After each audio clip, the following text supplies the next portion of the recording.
MDH ನ kitchen king kitchen ಅಲ್ಲಿದ್ರೆ ನಾವು ಎಲ್ಲವನ್ನು ಮಾಡಬಹುದು. ಬೆಂಗನ್ ಕಾ ಬರ್ತಾ, ಆಲೂ ಗೋಬಿ, ಭಿಂಡಿ ಮಸಾಲಾ, ಇನ್ನೂ ಬಹಳಷ್ಟು. MDH ತಿಮರುಡಿಯನ್ನ ಕೋರ್ಟಿಗೆ ಕರ್ಕೊಂಡು ಬಂದಿದ್ದಾರೆ. ಮಹೇಶ್ ಶೆಟ್ಟಿ ತಿಮರುಡಿಯನ್ನ ಹಾಜರುಪಡಿಸಲಾಗಿದೆ ಕೋರ್ಟ್ಗೆ. ಬ್ರಹ್ಮಾವರ ಠಾಣೆ ಪೊಲೀಸರು ಅವರನ್ನ ಕೋರ್ಟ್ಗೆ ಕರ್ಕೊಂಡು ಬಂದಿದ್ದಾರೆ.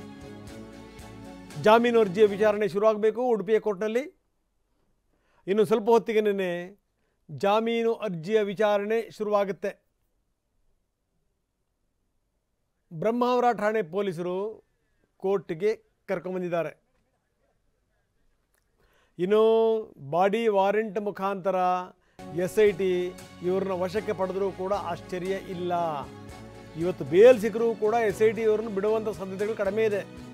ಯಾಕಂದರೆ ಮಾಸ್ಕ್ ಮ್ಯಾನ್ ಹೇಳಿರುವಂಥ ಮಾತು ಇವೆಲ್ಲವೂ ಕೂಡ ಇದೆಯಲ್ಲ. ಚಿನ್ನಯ್ಯನಿಗೆ ಆಶ್ರಯ ಕೊಟ್ಟಿದ್ದೇ ಈ ಮಹೇಶ್ ತಿಮರೋಡಿ ಎನ್ನುವಂಥ ಆರೋಪ. ಹೀಗಾಗಿ ಇವರು ಜಾಮೀನು ಸಿಕ್ಕರೂ ಕೂಡ ಇವ್ರನ್ನ SIT ವಿಚಾರಣೆಗೆ ಒಳಪಡಿಸ್ಬೋದು ಅಥವಾ ಬಾಡಿ ವಾರೆಂಟ್ ಮುಖಾಂತರ ಇವರನ್ನು ವಶಕ್ಕೆ ಪಡೆಯಬಹುದು. ಸೊ ಇದು ಕೋರ್ಟಿಗೆ ಹಾಜರಾಗಿದ್ದಾರೆ ಮಹೇಶ್ ಶೆಟ್ಟಿ ತಿಮರೋಡಿ. ಪೊಲೀಸರು ಅವ್ರನ್ನ ಕೋರ್ಟಿಗೆ ಹಾಜರುಪಡಿಸಿದ್ದಾರೆ. ಜಾಮೀನು ಅರ್ಜಿಯ ವಿಚಾರಣೆ ಇದೀಗ ಶುರು ಆಗ್ತಾ ಇದೆ. ಇನ್ನು ಬಾಡಿ ವಾರೆಂಟ್ ಮುಖಾಂತರ ವಶಕ್ಕೆ ಪಡೆಯಲಿಕ್ಕೆ ಪೊಲೀಸರು ತಯಾರಿ ಮಾಡಿಕೊಂಡಿದ್ದಾರೆ.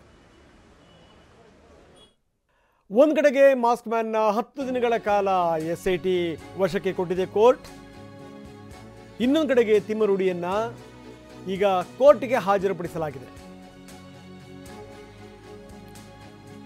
ಇನ್ನು ಆತನನ್ನ ಸ್ಥಳ ಮಹಾಜರಿಗೂ ಕೂಡ ಕರ್ಕೊಂಡು ಹೋಗ್ತಾರೆ ಮಾಸ್ಕ್ ಮ್ಯಾನ್ನ. ಇಲ್ಲಿಂದ ಶುರುವಾಗುತ್ತೆ. ಇಲ್ಲಿ ತನಕ ಈತ ಹೇಳ್ದಂಗೆ SIT ಕೇಳ್ತಾ ಇತ್ತು. ಈಗ SIT ಹೇಳ್ದಂಗೆ ಇವನು ಕೇಳಬೇಕು. ಇನ್ನು ಒಂದೊಂದೇ ಸತ್ಯಗಳು ಹೊರಗಡೆ ಬರ್ತಾ ಹೋಗ್ತವೆ. ಹೆಣ ಅಂತೂ ಹೊರಗಡೆ ಬರಲಿಲ್ಲ, ಶವ ಅಂತೂ ಯಾವುದೂ ಸಿಗಲಿಲ್ಲ. ಸತ್ಯನಾದರೂ ಹೊರಗಡೆ ಬರಲಿ. ಸತ್ಯ ಸಮಾಧಿ ಆಗಬಾರ್ದು ಅನ್ನುವಂಥ ಕಾರಣಕ್ಕೋಸ್ಕರನೇ ಸರ್ಕಾರ SIT ಮಾಡಿದ್ದು. ಸತ್ಯ ಹೊರಗಡೆ ಬರಬೇಕು, ಬರುತ್ತೆ. ಯಾಕಂದರೆ SIT ಅಧಿಕಾರಿಗಳಂಥವ್ರು ಇದ್ದಾರೆ. ಮೊಹಂತಿಯವರೇ ಖುದ್ದಾಗಿ ಕೂತಿದ್ರು. 18-19 ಗಂಟೆಗಳ ಕಾಲ ವಿಚಾರಣೆ. ಪೊಲೀಸರ ಭಾಷೆ ಅಂಥದ್ದು ಅಂತ ಕೂತ್ಕೊಂಡ್ರೆ ಅವರು ವಿಚಾರಣೆ ತಲೆ ಕೆಟ್ಟು ಹೋಗಬೇಕು. ಪ್ರಶ್ನೆಗಳ ಮೇಲೆ ಪ್ರಶ್ನೆಗಳು.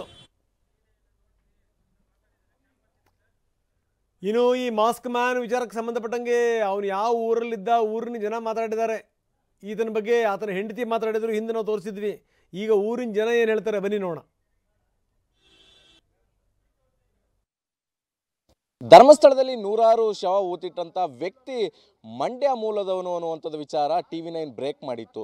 ಈ ಒಂದು ವಿಚಾರವಾಗಿ ಆತನ ವಿರುದ್ಧ ಸಾಕಷ್ಟು ಆರೋಪಗಳನ್ನು ಕೂಡ ಗ್ರಾಮಸ್ಥರು ಮಾಡಿದರು. ಈಗ ಗ್ರಾಮಸ್ಥರು ನಮ್ಮ ಜೊತೆ ಇದ್ದಾರೆ. ಇವತ್ತು ಅವ್ರನ್ನ ಮಾತಾಡಿಸ್ತಾ ಹೋಗ್ತೇನೆ. ಸರ್, ಆತ ಚಿಕ್ಕಬಳ್ಳಿ ಗ್ರಾಮದವನು, ಮಂಡ್ಯದವನು ಅನ್ನುವಂಥದ್ದು ನೀವು ಕೂಡ ಹೇಳಿದ್ರಿ. ಆತನ ವಿರುದ್ಧ ಸಾಕಷ್ಟು ಆರೋಪಗಳನ್ನು ಕೂಡ ಮಾಡಿದ್ರಿ ಸರ್.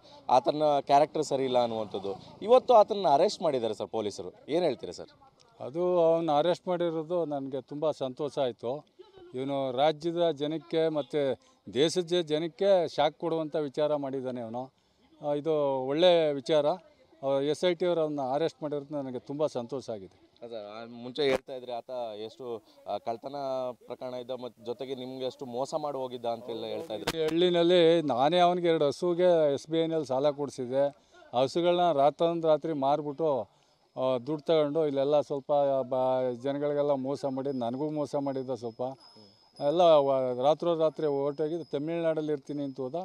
ಸ್ವಲ್ಪ ದಿನ ಆದಮೇಲೆ ಮತ್ತೆ ಬಂದು ನಾನು ಇದರಲ್ಲಿ ಧರ್ಮಸ್ಥಳದಲ್ಲೇ ಮತ್ತೆ ಕೆಲಸ ಮಾಡ್ತೀನಿ ಅಂತ ಹೇಳಿದ್ದ. ಇದೆಲ್ಲ ಇವನು ಯಾರೋ ಹೇಳ್ಕೊಟ್ಟು ಈ ರೀತಿ ಮಾಡಿದ್ದಾರೆ. ಧರ್ಮಸ್ಥಳದ ಬಗ್ಗೆ ಅಪಪ್ರಚಾರ ಮಾಡಬಾರ್ದು. ಅದು ಒಂದು ಧರ್ಮ ಕ್ಷೇತ್ರ, ಅದ್ರ ಬಗ್ಗೆ ಎಲ್ಲ ಗೌರವ ಇದೆ. ಇವನು ಅದನ್ನು ಕಳಿಕೆ ಹೋಗಿದ್ದ. ಈಗ ನ್ಯಾಯ ವ್ಯವಸ್ಥೆ ಅವನ ಸರಿಯಾಗಿ ಒಂದು ನ್ಯಾಯಾಂಗ ಬಂಧನಕ್ಕೆ ಒಪ್ಪಿಸಿ ಅವನಿಗೆ ಸಾಯಿಗಂಟು ಜೈಲಲ್ಲಿರುವಂಗೆ ಮಾಡಬೇಕು ಅಂತ ನಾನು ಕೇಳ್ಕೊತೀನಿ. ಸರ್, ಏನೆಲ್ಲ ಮಾಡಿದ್ದ ಸರ್ ಮೋಸ? ನಿಮಗೆ ಒಂದಷ್ಟು ಹಣ ನಿಮ್ಮ ಹತ್ರನೇ ಇಸ್ಕೊಂಡು ಹೋಗಿದ್ದ ಅಂತ ಹೇಳ್ತಿದ್ರಿ. ಬೇರೆಯವ್ರಿಗೆಲ್ಲ ಏನೆಲ್ಲ ಇದು ಮಾಡಿದ್ರಿ? ಅದೇ ಕೆಲ್ಸಕ್ಕೆ ಬರ್ತೀನಿ, ಅದೇ ಇದು ಅಂದ್ಬಿಟ್ಟು ಸ್ವಲ್ಪ ಈಸ್ಕೊಳ್ಳೋದು. ಒಂದು 500, 1000 ಹಿಂಗೆಲ್ಲ, ಒಂದು 5,000, 10,000 ಹಂಗೆ ಇಸ್ಕೊಂಡು ಜನಗಳಿಗೆಲ್ಲ ಸ್ವಲ್ಪ ದುಡ್ಡು ಕೊಡಬೇಕಾಯ್ತು. ಅವ್ನು ಕೆಲಸ ಮಾಡ್ತಿರಲಿಲ್ಲ, ಸೋಂಬೇರಿಯಾಗಿದ್ದ ಅವನು. ಆಮೇಲೆ ಸ್ಟೈಲ್ ಮ್ಯಾನ್ ಅವನು. ಬಟ್ಟೆಗಳೆಲ್ಲ ಅಲ್ಲೆಲ್ಲಿಂದ ತತ್ತಿದ್ದ ಏನೋ ಇಲ್ಲೆಲ್ಲ ಬಂದು ಅವ್ರವ್ರಿಗೆ ಕೊಡ್ತಿದ್ದ. ನಾವ್ಯಾರು ಆ ಬಟ್ಟೆಗಳಲ್ಲಿ ಈಸ್ಕೊತಿರ್ಲಿಲ್ಲ. ಕೆಲವರು ಅಲ್ಲಿ ನನ್ನ ಪ್ರಕಾರ ಅವನೆಲ್ಲ ಧರ್ಮಸ್ಥಳದಲ್ಲಿ ಗಿಳ್ತನ ಮಾಡ್ಕೊಂಡು ತಗೊಬತ್ತಿದ್ದ ಅಂತ ಅನ್ನಿಸುತ್ತೆ. ಏನು ಅನಿಸುತ್ತೆ ಸರ್ ಈ ಸಂದರ್ಭದಲ್ಲಿ? ಅವನು ದೂರು ಕೊಡಕ್ಕೆ ಹೋದವನೇ ಅವನ್ನೇ ವಶಕ್ಕೆ ತಗೊಂಡಿದ್ದಾರೆ ಈಗ ಪೊಲೀಸರು. ಅದು ಅವನು ತಪ್ಪು ಮಾಡಿದ್ದಾನೆ, ತಗೊಂಡಿದ್ದಾರೆ, ಅವನಿಗೆ ಶಿಕ್ಷೆ ಆಗಬೇಕು. ಅವನಿಗೆ ಏನು ಗೊತ್ತಿಲ್ಲದೆ ಇರುವಂಥ ಒಬ್ಬ ಸ್ವೀಪರು ಒಂದು ದೊಡ್ಡ ಕ್ಷೇತ್ರ, ಸಾವಿರಾರು ಜನಕ್ಕೆ ಅನ್ನ ಹಾಕುವಂಥ ಕ್ಷೇತ್ರದ ಮೇಲೆ ಆಪಾದನೆ ಮಾಡಿರೋದು ತಪ್ಪದು. ನಂಬಿಕೆ ಇತ್ತು, ನಂಬಿಕೆ ಅಲ್ಲಿ ಯಾರೇ ಇಡೀ ಯಾವುದೇ ಜನಾಂಗ ಆಗಲಿ ಧರ್ಮಸ್ಥಳ ಅಂದರೆ ಒಂದು ನಂಬಿಕೆ, ಒಂದು ಒಳ್ಳೇದಾಗುತ್ತೆ ಅಲ್ಲಿಗೆ ಹೋದ್ರೆ ಏನೋ ಒಂದು ಇದಿರ್ತದೆ. ಅದು ಬಿಟ್ಬಿಟ್ಟು ಇವನು ಏಕಾಏಕಿ ಕೂಲಿಗೆ ಒಂದು ಒಳ್ಳೆ ಇಶ್ಯೂ ಆಯಿತು ದೇಶದಲ್ಲಿ ಅಂದರೆ ಅದು ಭಾರಿ ನನಗೆ ವಿಷಾದ ವ್ಯಕ್ತಪಡಿಸ್ಕೋಬೇಕಾಯ್ತದೆ ನಾನು. ಇವಿಷ್ಟು ಗ್ರಾಮಸ್ಥರಾದ ಶಂಕರೇಗೌಡರ ಅವರ ಮಾತುಗಳಾಗಿರುವಂಥದ್ದು. ಆತನಿಗೆ ತಕ್ಕ ಶಿಕ್ಷೆ ಆಗಲಿ ಅನ್ನುವಂಥ ಮಾತುಗಳನ್ನ ಹೇಳ್ತಾ ಇದ್ದಾರೆ. ಕ್ಯಾಮ್ರಾ ಪರ್ಸನ್ ಗುರುರಾಜ್ ಜೊತೆ ದಿಲೀಪ್ ಚೌಡರಿ, TV9 ಮಂಡ್ಯ. ಶಂಕರೇಗೌಡರ ಗುಣಗಾನ ಕೇಳಿದ್ರೆ ಗೊತ್ತಾಗುತ್ತೆ ಈ ಮನುಷ್ಯ ಹೆಂಗಿದ್ದ ಇವನು ಅಂತ. ಹಸುಗಳನ್ನು ತಂದು ಕೊಡಿಸಿದ್ರು ಕೂಡ ರಾತ್ರಿ ಅವನು ಮಾರ್ಕೊಂಡು ಅವನು ತಮಿಳ್ನಾಡಿಗೆ ಓಡೋದಂಥ ವ್ಯಕ್ತಿ. ಸಿಕ್ಕವ್ರ ಹತ್ರ ಸಾಲ ಸೋಲ, ಮಾತಿಗೆಂದೂ ಕೂಡ ಬದ್ಧನಾಗಿರುವಂಥವನಲ್ಲ, ಸುಳ್ಳುಗಾರ, ಜೊತೆಗೆ ಭಾಳ ಸ್ಟೈಲ್ ಮ್ಯಾನ್ ಅನ್ನುವಂಥ ಮಾತನ್ನು ಅವ್ರು ಹೇಳ್ತಾಯಿದ್ರು. ನಾವು ನೋಡ್ತಾ ಇದ್ವಿ ಬೆಳ್ತಂಗಡಿ SIT ಕಚೇರಿಗೆ ವೆಹಿಕಲ್ಗಳು ಬರ್ತಾಯಿವೆ. ಈ ಚಿನ್ನಯ್ಯನನ್ನು ಕೂಡ ಕರ್ಕೊಂಬರ್ತಾ ಇದ್ದಾರೆ. ಕೋರ್ಟ್ 10 ದಿನಗಳ ಕಾಲ ಕಸ್ಟಡಿಗೆ ಕೊಟ್ಟಿದೆ. 10 ದಿನಗಳ ಕಾಲ ಈತನ ವಿಚಾರಣೆ. ಈಗಾಗಲೇ ಆತನ ವಿಚಾರಣೆ ಮಾಡಿದ್ದನ್ನು ಕೂಡ ರೆಕಾರ್ಡ್ ಮಾಡಿರ್ತಾರೆ. ಈಗಲೂ ಕೂಡ ವಿಚಾರಣೆ ಮಾಡುವಂಥದ್ದು ರೆಕಾರ್ಡ್ ಆಗುತ್ತೆ. ಎಲ್ಲ ವಿವರಗಳು ಒಂದೊಂದೇ ಹೊರಗಡೆ ಬರ್ತವೆ.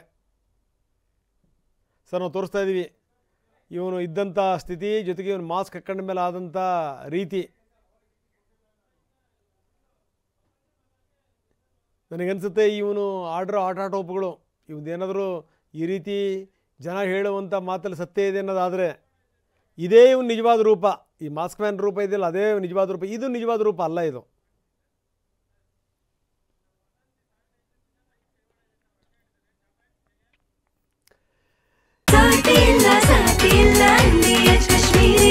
ಅರೆ ಕಡಿಮೆ ಹಾಕು ಆದ್ರೆ ಅಸಲಿ ಹಾಕು. MDH ಕಾಶ್ಮೀರಿ ಕೆಂಪು ಮೆಣಸಿನ ಪೌಡರ್.